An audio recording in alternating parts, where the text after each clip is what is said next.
Donc, à mon tour de vous remercier pour cette invitation. Je crois que c'est la deuxième fois. On avait déjà fait une intervention il y a quelques années, 2012. Donc, en fait, le dentiste et les patients présentant une trisomie 21, c'est une longue histoire, hein, puisqu'il y a de tout temps, on sait qu'il y a des problèmes dentaires, on sait qu'il y a toujours des problèmes de caries qui sont plus importantes.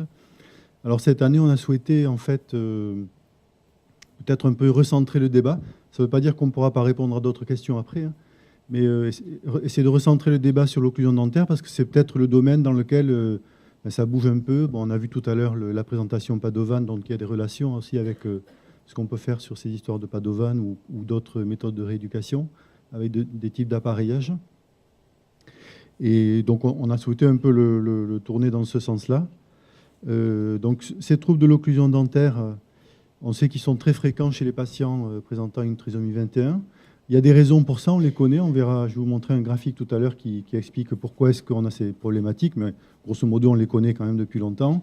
Ce sont des causes assez complexes. Et donc, du coup, comme elles sont complexes, elles sont aussi assez compliquées à prendre en charge, avec des conséquences possibles, fonctionnelles, sur, on l'a vu tout à l'heure, mastication, déglutition, phonation, respiration. Des conséquences douloureuses. On vous montrera aussi l'exemple hein, pour illustration d'un patient adulte qui avait des douleurs importantes liées à ces problèmes d'occlusion dentaire, et puis des conséquences psychosociales, parce que l'esthétique, malgré tout, dans notre société, c'est quand même quelque chose d'important, et je pense qu'on doit le prendre en compte, et on doit le prendre en charge quand c'est possible, et le mieux possible. Et avec une prise en charge qui est compliquée, alors à la fois technique, on le voit bien, parce que en fait, ces prises en charge occlusales qui vont démarrer très tôt dans la vie, hein, c'est dans les premiers mois de vie qu'on peut démarrer ce type de prise en charge.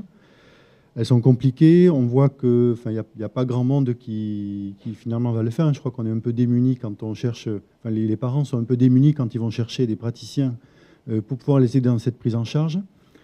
Et il faut vraiment le mettre en parallèle avec les problématiques administratives parce que aujourd'hui, d'une manière générale, la prise en charge dentaire en France, c'est beaucoup par rapport en fait. Hein. Il n'y a pas beaucoup de prise en charge sur la prise en charge d'une manière générale, mais encore plus sur ces problématiques occlusales qu'on peut avoir en particulier chez les enfants présentant une trisomie 21. Alors, au niveau buccal, c'est Hennequin, je pense que tout le monde la connaît, qui a travaillé le plus à ce niveau-là, qui a parlé donc de ce syndrome bucco-facial associé à la trisomie 21 avec des anomalies dentaires, des malpositions, des agénésies dentaires, c'est-à-dire l'absence de germes dentaires, une hypotonie de la langue, des joues, des lèvres, et des dysmorphoses au niveau des arcades, et principalement de l'occlusion. Donc on voit très bien que c'est donc une problématique finalement de cercle vicieux. Hein. Chaque anomalie qu'on va retrouver sur une fonction, chaque anomalie qu'on va retrouver sur la ventilation, par exemple, va aussi se répercuter au niveau des arcades dentaires, qui va rendre la mastication plus difficile, la phonation, la déglutition. Et c'est un cercle vicieux qui, si à un moment donné, on ne le casse pas, eh bien, il va y avoir une aggravation constante des symptômes qu'on peut trouver associés à ces problématiques. Donc, c'est associé bien sûr aux troubles neurosensoriels, aux troubles psychomoteurs. Il faut aussi, dans la sphère bucco-dentaire, prendre en compte les troubles de l'immunité. Et donc, ces différents troubles vont entraîner, on l'a vu, hein, je l'ai entendu plus ou moins tout à l'heure, une discrimination de la douleur qui va être décalée. Un brossage dentaire qui sera généralement moins efficace, qui peut être moins efficace, et aussi des troubles d'anxiété. Et enfin, ces problématiques du syndrome bucco-facial vont entraîner beaucoup plus facilement des stases alimentaires et des stimulations parodontales plus faibles. Et c'est là où on en arrive finalement aux pathologies les plus fréquentes qu'on va retrouver chez ces patients, chez ces enfants. Alors, je vais parler beaucoup d'enfants, je suis désolé, parce que Emmanuel et moi sommes tous deux dentistes pédiatriques. Alors, on connaît un peu les adultes, hein, donc s'il y a des questions sur les adultes, on pourra aussi y répondre, mais on va surtout parler d'enfants. Donc, les parodonties, c'est-à-dire des infections du parodonte, des gencives. Donc, on sait que l'espérance de vie des dents en bouche est moins importante chez ces patients. Et aussi la problématique des caries, qui est particulièrement importante, qui est aussi liée à la stase alimentaire, aux problèmes de discrimination de douleur. Ce sont des enfants chez lesquels on va s'apercevoir des caries souvent très tard, quand la carie est bien développée. C'est pour ça que les contrôles dentaire, même si c'est un peu fastidieux, même voilà, s'il faut y aller, il faut s'astreindre à y aller, il faut les faire parce qu'on peut les dépister à ce moment-là beaucoup plus tôt. Et une prise en charge dentaire précoce sera toujours beaucoup plus facile et simple qu'une prise en charge tardive. Et bien évidemment, avec ce brossage dentaire difficile, on va aussi avoir l'aggravation de ces parodontites et de ces caries. Alors tout ça entraîne un vécu douloureux et particulier, on l'a évoqué, ça a été évoqué précédemment, et des risques infectieux aussi relativement importants, et qui entraînent, associé à l'anxiété initiale, une prise en charge complexe, à la fois sur ces problèmes de parodontite et de carie, mais aussi sur ces problèmes d'occlusion qu'on peut avoir sur ce syndrome buccofacial. Alors, les moyens qu'on va utiliser, là c'est vraiment quelque chose de très schématique. On va plutôt focaliser en fait ce qu'on va vous dire aujourd'hui sur le moment précoce, hein, c'est-à-dire très tôt dans le développement, autour de 3 mois. On peut démarrer avec des thérapies type Padovan ou autres, des moyens. En fait, ce sont des moyens complémentaires de rééducation. Ce sont des dispositifs qui sont placés en bouche et qui vont être, avec des exercices faits soit par l'orthophoniste, soit par les parents, soit en général par les deux, permettre de stimuler le positionnement lingual et la tonicité labiale et linguale. Ensuite, un peu plus tard, on va avoir recours à des moyens qu'on va dire de ce qu'on appelle de l'interception orthodontique. Hein. En fait, ce sont des petits moyens orthodontiques qui vont nous permettre de rattraper des petits décalages de croissance. Très souvent, je n'ai pas commenté les photos tout à l'heure, j'aurais peut-être dû, mais un des problèmes les plus fréquents qu'on va avoir, c'est ce maxillaire qui est trop étroit. Donc en fait, c'est lié à un problème de positionnement lingual. On a une langue qui est beaucoup trop en position basse, c'est lié à la ventilation, parce que la ventilation, principalement orale, fait que la langue se positionne en bas de la bouche, et donc du coup on a un maxillaire qui va moins grandir. En réalité, c'est un symptôme, hein, ce n'est pas une maladie en soi, c'est un symptôme, mais c'est un symptôme qu'il vaut mieux corriger pour pouvoir justement favoriser un meilleur positionnement lingual, avec ici des petits dispositifs qui peuvent être soit collés, soit simplement en bouche, qui peuvent se retirer, qui permettent d'agrandir ce palais. Et ensuite, autour de l'âge de 11 ans, alors ces âges, il faut vraiment les prendre avec beaucoup de précaution, hein, c'est juste pour vous donner un ordre d'idée, mais des dispositifs, on peut aussi finir les corrections avec des dispositifs orthodontiques conventionnels, comme des bagues ici, mais il faut être bien conscient que ça arrive à la fin, et ça arrive vraiment à la fin. C'est-à-dire que ce qui est vraiment important avant, si on n'a pas, je dirais que si on n'a pas quelque part respecté ce schéma de prise en charge, et qu'on arrive là, à ce moment-là, en se disant, bon, on a laissé s'accumuler toutes les déformations, et on arrive là, et là, on va corriger, eh bien, il faut aussi...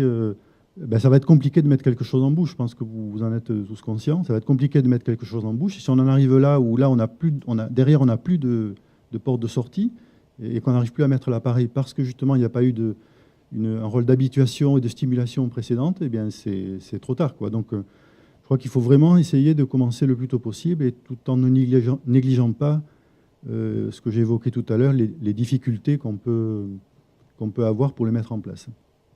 Donc maintenant, je vais passer la parole au docteur Noiry pour vous parler de différentes méthodes. Tiens, voilà.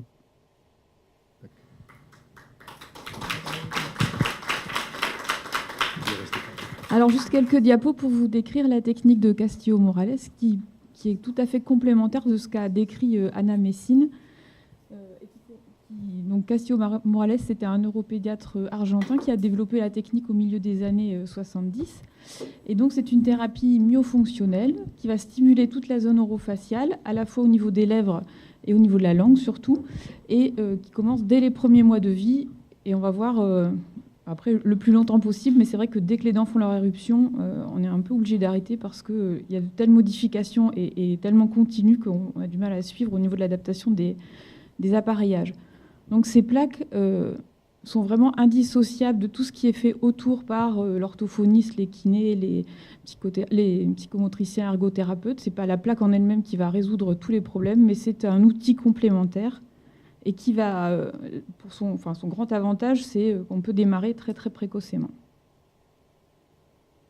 Donc le principe, c'est de mettre des stimulateurs au niveau des lèvres et surtout au niveau du palais pour favoriser la montée de la langue, pour qu'elle se positionne plus au niveau postérieur et au niveau vertical. Donc ça va permettre avant tout de tonifier cette langue pour limiter ensuite la protrusion linguale, et on l'a vu, les déformations orthodontiques que ça peut donner. Ça va aussi améliorer les muscles de la mimique, ça a été montré dans la littérature. Tonifier également la sangle labiale pour limiter l'incontinence salivaire. Favoriser aussi la ventilation nasale, donc on se doute bien que ça ne va pas tout faire, mais en tout cas ça va dans le bon sens. Et puis aussi ces notions de perles, de picots qui vont stimuler le dos de la langue, ça va améliorer la proprioception, et puis pour la suite ça favorisera le développement des fonctions quand l'enfant aura déjà une meilleure connaissance de sa cavité buccale. Et personnellement, mais je n'ai pas encore assez de recul, je me dis aussi qu'avec tout ce qu'on leur met dans la bouche par la suite, j'imagine que pour le brossage dentaire, ce sera sûrement plus simple aussi pour la mastication, et que ce sont des enfants qui auront été habitués à être sollicités, bon, toujours pareil en complément de tout ce que fait l'orthophoniste et la kiné. Et donc c'est normalement, je pense, positif aussi pour l'hygiène dentaire et ensuite des traitements orthodontiques. Donc les premières empreintes, on peut les faire dès l'âge de 2-3 mois. Alors personnellement, je suis venue aussi un peu à cette technique parce que je réalisais des orthèses néonatales chez les nouveau-nés qui ont des fentes labiopalatines. Donc des fois à J0, déjà on prend une empreinte. Donc un enfant qui a 2-3 mois, quelque part il est presque grand. Et honnêtement, jusque-là, je n'ai jamais rencontré aucun problème. Ils sont très coopérants. Il n'y a aucun souci pendant cette empreinte. Ça se passe très bien, tant pour la famille que pour l'enfant. Cette plaque, elle ne va pas être portée en continu parce qu'il ne faut pas que l'enfant s'y habitue complètement. C'est une plaque d'exercice, de stimulation. Donc au début, ce sera quelques minutes. Et puis après, 1 heure plusieurs fois par jour, mais pas toute la journée. Ça tient principalement avec la position de la langue. On peut mettre un petit peu de colle éventuellement pour aider un peu au début. Et donc les limites, voilà, c'est l'éruption dentaire. Mais comme ces enfants ont souvent des éruptions retardées, des fois c'est les molaires qui font leur éruption avant les incisives, disons qu'on peut... on peut attendre des fois ça peut tenir jusqu'à au moins 1 an, voire un peu plus, on s'adapte. Donc il y a différents stimulateurs. Je ne sais pas si on voit de la flèche. Bon, il y a des espèces de petits picots au niveau pour soutenir la lèvre. Alors on peut essayer de faire avec des fils aussi, des perles. Ça s'appelle les perles de Tuca. C'est utilisé aussi en orthodontie. Et puis un espèce de cratère qui va stimuler la langue. Donc on peut faire plus ou moins antérieur ou postérieur. Donc il y a quand même plusieurs études dans la littérature qui ont relevé qu'il y avait des bénéfices, en particulier quand il y avait justement une protrusion linguale qui était importante à l'origine, et que les résultats étaient meilleurs au niveau lingual qu'au niveau labial, mais déjà après quelques mois de port. Ça améliore également le bavage, mais ça ne va pas non plus empêcher la prognattie, même si on a montré des résultats à moyen terme, on va dire, vers l'âge de 4 ans, alors que la plaque n'a pas été portée en continu jusqu'à l'âge de 4 ans. Je relaisse la parole à Frédéric. Non, juste un petit commentaire sur ce que tu viens de dire. Vous avez vu tout à l'heure que la littérature est quand même un peu ancienne. C'est un peu dommage. Enfin, en science, on dit toujours que quand la littérature est trop vieille, c'est que ça ne marche pas. En réalité, je pense qu'il ne faut pas être trop inquiet par rapport à ça, parce qu'on en parlait tout à l'heure à la table. C'est compliqué de démontrer que ça marche. On sait que ça marche, nous, quand on le voit, mais c'est compliqué de le démontrer parce qu'on n'a pas de marqueur pour dire ben là, ça vaut 10 et là, ça vaut 9. On n'a pas de marqueur objectif pour dire ça. Et les scientifiques, eux, ils veulent des marqueurs objectifs. Donc le fait qu'il n'y ait pas de littérature, c'est dommage parce qu'on n'arrive pas... Enfin, c'est plus compliqué de faire passer le message, mais ça ne veut pas dire que ça ne marche pas. C'est aussi le message que je fais passer aux scientifiques, c'est que ce n'est pas parce qu'il n'y a pas de littérature avec des guillemets sérieuses que ça ne marche pas. Voilà. Et alors, juste, j'avais quand même un patient adulte dont je me rappelais bien parce que c'est un patient qui nous a posé beaucoup de problèmes et dont j'ai souhaité montrer quelques images aujourd'hui. C'est pour manifester en fait ces troubles de l'occlusion. Donc c'est un patient qui aujourd'hui a une trentaine d'années. Et c'est un patient, je crois que ce matin vous avez évoqué des problèmes de dépression, qui en fait effectivement développé une dépression importante avec des parents qui étaient très inquiets, un centre dans lequel il était hébergé qui ne savait pas trop quoi faire, et des parents qui surtout se disaient « mais moi je pense qu'il a mal quelque part ». Et quand je l'ai vu en consultation, je lui ai dit, bon, votre enfant n'a pas de carie, n'a pas de problème parodontaux. Par contre, il a un problème occlusal qui est important. Peut-être qu'il ne manifeste pas de douleur très clairement au niveau des mâchoires et ce que vous voulez, parce que quand on fait des palpations, il n'y a pas non plus de manifestation de la douleur qui soit très bien marquée. Mais par contre, il y a ce problème de mâchoire, et ce problème de mâchoire se manifestait, donc on le voit très clairement sur la photo là, avec cette inversée, cette mâchoire du bas qui est très large et qui finalement va recouvrir le haut. Mais le problème, c'était surtout une problématique d'instabilité. C'est-à-dire qu'un jour, on lui demandait de fermer, il fermait comme ça. Si on lui demandait 2 minutes de fermer, il fermait d'une autre manière.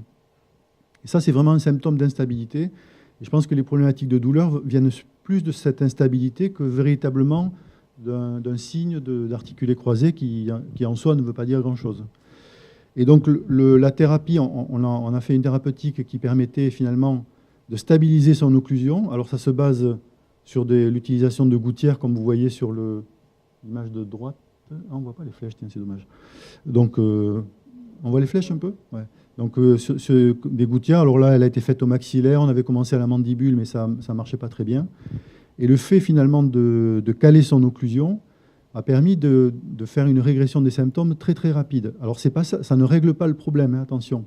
Le problème a été réglé derrière par de la kinésithérapie et des exercices qui ont permis finalement de remettre une fonction, une stabilité dans cette occlusion. Mais la gouttière, c'est un dispositif transitoire qui a permis finalement d'améliorer et d'accélérer la prise en charge. Voilà, c'était simplement ce patient. Ensuite, on passe à la conclusion. Vous voyez, on est dans les temps. Donc, en conclusion, les points sur lesquels nous voudrions insister, c'est que d'abord, je pense qu'il faut faire une prise en charge précoce. Mais là où je voudrais attirer aussi l'attention de tout le monde, c'est qu'il ne faut pas non plus mettre de pression excessive sur cette prise en charge précoce. Alors quand je dis pression, je ne parle pas des praticiens, je parle aussi des enfants. Parce que quand on met trop de pression sur les enfants aussi, ils se retrouvent face à une situation d'échec. Et ce n'est pas très très bon. Quand je posais la question au début un peu provocatrice, jusqu'où faut-il traiter? Évidemment, il faut traiter jusqu'où on peut. Mais là aussi, il faut aussi être raisonnable dans les attendus qu'on peut avoir. Il ne faut pas limiter l'attendu, il ne faut pas dire on va se limiter à ça. Non, il faut se dire on va aller jusqu'au bout. Mais si on ne peut pas aller jusqu'au bout, il ne faut pas non plus se culpabiliser. Alors, pour les professionnels, je dis il ne faut pas culpabiliser les parents. Pour les parents, il ne faut pas culpabiliser le professionnel. On fait ce qu'on peut en général. Voilà. Et puis, c'est toujours dans ces situations-là, mais comme dans toutes les situations de patients en situation de handicap ou en situation de fragilité, c'est forcément pluridisciplinaire et c'est forcément avec la famille. On ne peut pas avancer sans la famille. J'ai beaucoup apprécié votre présentation. D'ailleurs, je viendrai vous parler. Voilà, on a terminé. Je vous remercie beaucoup. Merci beaucoup. Si vous avez des questions à poser, professeur Weiss. Donc voilà, la question c'est qu'est-ce qu'on peut mettre en place en cas donc de prognathisme? Comment est-ce qu'on fait pour avoir une régression en fait, voilà, dans la trisomie 21? Alors en fait, je vais vous répondre, ça dépend. Je vais vous répondre, ça dépend. Tout dépend de l'âge. En général, ce qu'on voit, c'est que plus l'enfant va avancer en âge, plus on va avoir une prognathisme. Idéalement, il faut qu'on le traite très tôt. Si on traite l'enfant très tôt, on va se retrouver avec des enfants beaucoup moins prognates que les autres. Alors traiter très tôt, qu'est-ce que ça veut dire? C'est le positionnement de la langue. Tous les exercices que j'ai vus que vous faisiez là, sur finalement de la musculation linguale, de la proprioception linguale, c'est ça le traitement qu'il faut pour ces problématiques. Le problème, c'est que quand on les voit, c'est souvent trop tard. La problématique est déjà installée. Alors, ce qu'il faut bien voir dans ce cas-là, c'est qu'on est en fait face à un double problème. On est face à un problème maxillaire. On a un maxillaire qui est trop petit. Et on est face à un problème mandibulaire. On a une mandibule qui est trop grande. Malheureusement, pour la mandibule, on ne peut pas faire grand-chose dans l'immédiat parce que c'est trop grand. On peut pas, en dehors de la chirurgie qui se fait plus tardivement, on ne peut pas faire grand-chose. Et ensuite, pour le maxillaire, là, par contre, il faut utiliser, dès qu'on le peut, des dispositifs qui permettent d'agrandir ce maxillaire pour essayer de... Pardon ? Alors, il en existe plusieurs. Tout à l'heure, j'ai montré des expanseurs. Alors, l'expansion, c'est en fait c'est un agrandissement doux. C'est bien. Voilà, ça marche assez bien. C'est très bien toléré par les enfants. Il y a plusieurs dispositifs, soit amovibles, soit fixes. Moi, je préfère le fixe parce qu'au moins, on est sûr qu'il est porté. Maintenant, quelquefois, l'orthophoniste nous dit non, je ne veux pas de truc fixe parce que ça va m'embêter pour ma rééducation. Donc, on met du mobile, c'est moins bien, mais quand il faut, il faut. Et après, il y a des dispositifs qui sont des disjoncteurs, c'est-à-dire, en fait, on va réaliser une fracture instrumentale du maxillaire et on va l'écarter, disons, agrandir de manière rapide le maxillaire. Donc, c'est moins bien toléré, ça fonctionne quand même assez bien.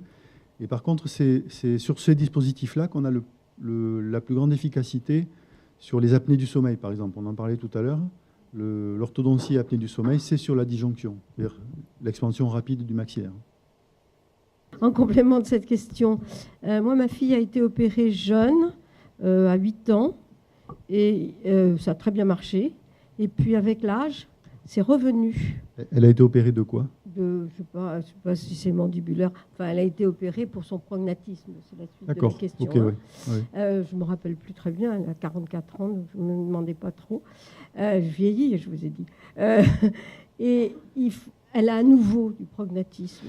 Et alors, quand j'ai consulté l'orthodontiste qui a repris le cabinet, qui est très bien, il m'a fait un panorama d'une opération extrêmement compliquée, avec peu de chances de réussir, etc. Et par contre, le dentiste qui s'intéresse un peu à l'orthodontie, etc., lui a fait mettre une expansion là qu'elle met la nuit, etc. Ça ne fait strictement rien. Strictement rien. Donc, je me demande ce qu'il faut faire ou rien faire.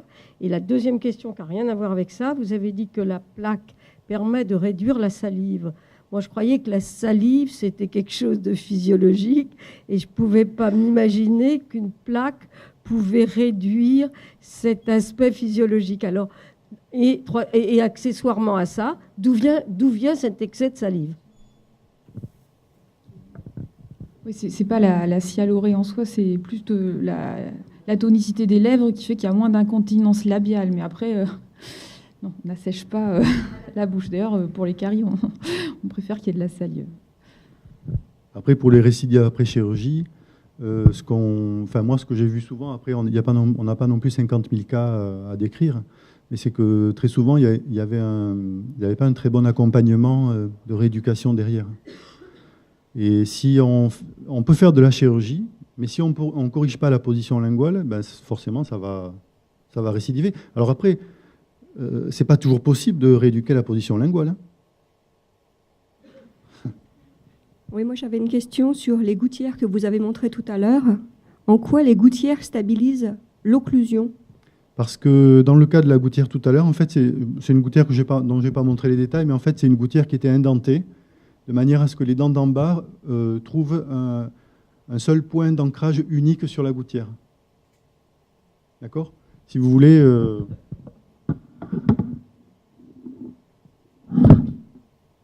Quand le patient fermait, ça faisait ça. Il n'avait pas le choix d'aller ailleurs. Il ne mange pas avec. Hein. Les dentistes appellent ça le guidage. Merci, monsieur.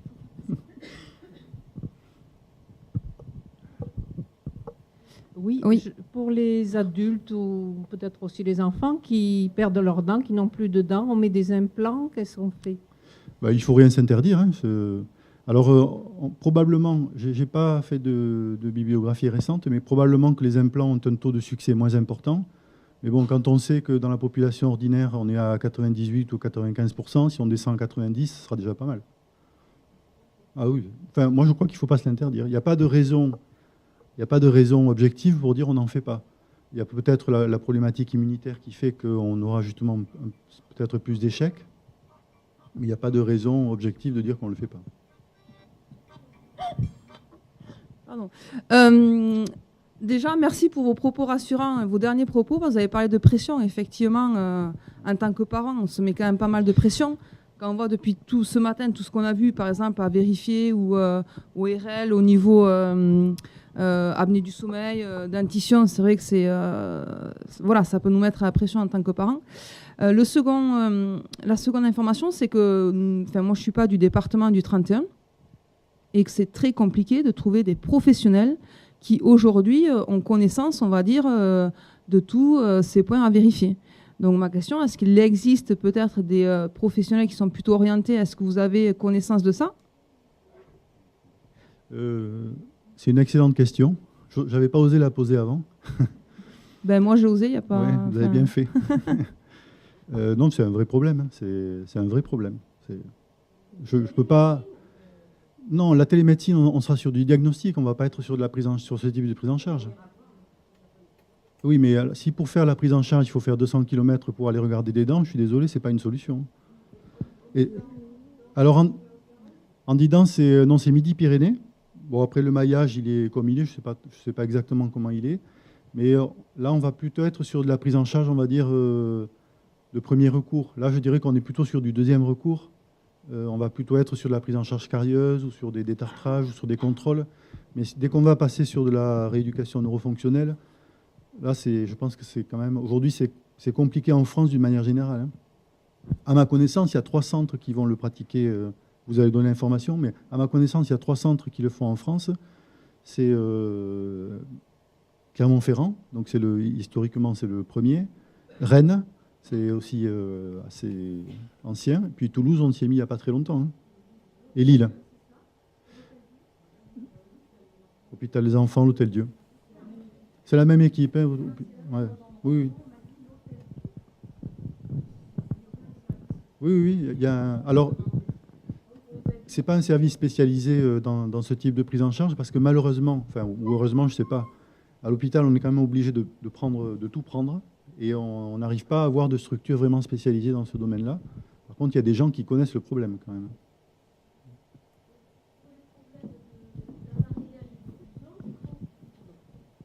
Donc, pour les problèmes d'appareillage et d'occlusion, on n'est pas obligé d'attendre la chute des dents de lait. On peut déjà commencer à agir avant que les dents de lait ne soient totalement tombées. Complètement. J'allais même dire surtout avant.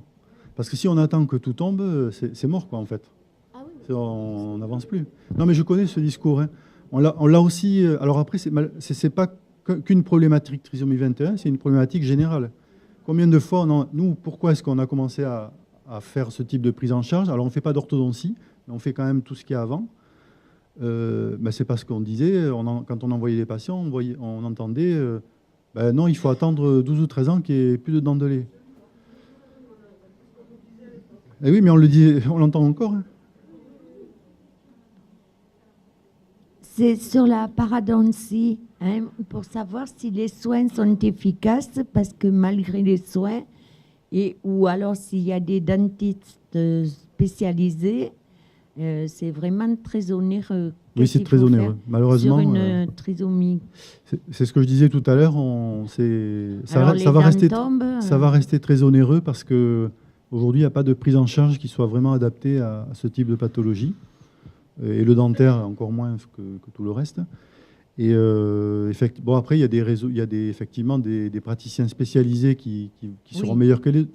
Mais a priori, c'est efficace parce que ça va d'engager des sommes folles. On ne peut parler que de moyenne, en fait. En moyenne, c'est efficace. Mais vous pouvez prendre un individu qui va vous dire, moi, on m'a fait 4 curetages et j'ai perdu mes dents 3 mois après. On en trouvera. S'il vous plaît, j'avais peut-être une ébauche de réponse pour madame. En ce qui concerne déjà moi, pour ma fille, je suis allée chez un parodontiste qui a employé la méthode, excusez-moi, je crois que c'est Charcot. On m'avait dit la méthode douce. Hein. Ça a bien fonctionné. Bon, il lui a sauvé pratiquement toutes ses dents, sauf une. Après, il a fallu l'appareiller. Les appareils, ça coûte une fortune, madame, c'est vrai. Eh bien, c'est ce parodontiste qui m'a conseillé de faire une requête à la sécurité sociale. Il a soutenu le dossier en mettant en avant la trisomie de ma fille et le fait que, l'appareil a été remboursé à 100%. Alors ça, vous avez raison de le signaler, ce sont des dispositifs... Non, ce sont des dispositifs de la sécurité sociale dans lesquels il faut fournir une justification médicale, une justification un devis et une justification sociale, c'est-à-dire en gros c'est la feuille d'impôt. Le problème, c'est que c'est un peu la roulette russe, quoi. De temps en temps ça marche, d'autres fois ça marche pas. Très bien. Oui, bien sûr, tout à fait. Alors moi, j'aimerais savoir, est-ce que vous avez des solutions pour le bruxisme? Alors, est-ce que c'est un bruxisme du sommeil ou est-ce que c'est un bruxisme de... Non, c'est pas un...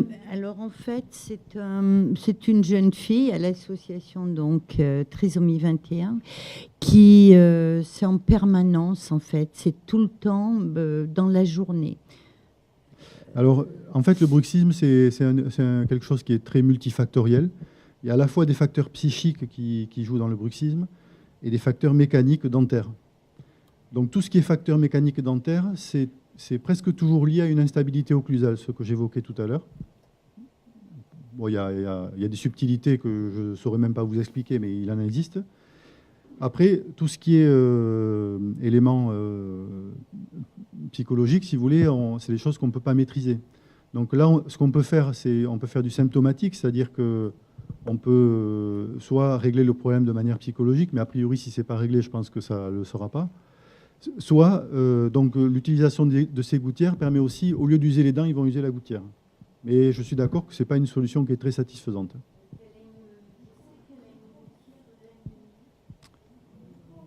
Pardon, elle a une gouttière la nuit, mais par contre, dans la journée, mais c'est en permanence. Ouais, alors, quand je le lui fais remarquer, bon, elle stoppe, et puis quelques secondes après, mais c'est tout le temps, en fait. Après, si c'est un problème d'instabilité occlusale, il faut... Elle voit, je sais, un psychologue aussi. Apparemment, les parents... Je pense que si elle a déjà une gouttière, c'est qu'elle est déjà quand même un peu prise en charge. Elle a déjà consulté. Donc, a priori, c'est pas trop mal, quoi. Merci. C'est plus gênant. Finalement, le risque, c'est d'user les dents. Donc, il faut voir si ce risque est réel ou... Moi, j'ai une question et une remarque. Les problèmes de caries qui surviennent comme ça, même ma fille est très bien suivie. J'ai attrapé, engueulé, parce que tout d'un coup, en 6 mois, elle avait 4 caries avec des dents pourries, en gros. Et alors qu'il l'avait vue 6 mois avant et qu'elle ne se plaignait pas. Donc c'est quand même c'est un cas, hein, ça ne veut rien dire en statistique. Non, c'est assez fréquent. C'est fréquent. C'est assez fréquent parce que, je vais vous dire, il y a une raison très simple, c'est que 50% des caries ne sont pas visibles à l'examen clinique simple. Ah ouais, c'est ça. La moitié. Et elles sont visibles quand la dent est presque pourrie. Elles sont visibles à la radio. On peut les voir à la radio. Mais il m'a montré la radio, il n'y avait rien. 6 mois après, il y avait donc là, c'est imparable. J'ai été surprise. Ouais. Hein, bon. Et la deuxième chose, c'est une question. Est-ce que ce prognatisme peut provoquer des douleurs cervicales et des maux de tête? Oui. Alors c'est plus l'instabilité occlusale. C'est plus l'instabilité occlusale parce qu'en fait, ça entraîne des spasmes musculaires. Et on sait que les muscles massicateurs ne sont pas isolés dans l'organisme, ils sont aussi reliés à d'autres muscles, et notamment c'est les muscles sous-oïdiens, et il peut y avoir des répercussions au niveau cervical. Après, je dis, c'est pas forcément que ce soit ça, hein, mais c'est une cause possible. Donc, solution kiné ouais. Oui, ça peut être la kiné, tout à fait. Ouais. La gouttière ne marche pas, alors il faut trouver un kiné, là. D'accord, merci. Voilà, bon, je crois qu'on va vous remercier encore une fois. Merci. Merci beaucoup.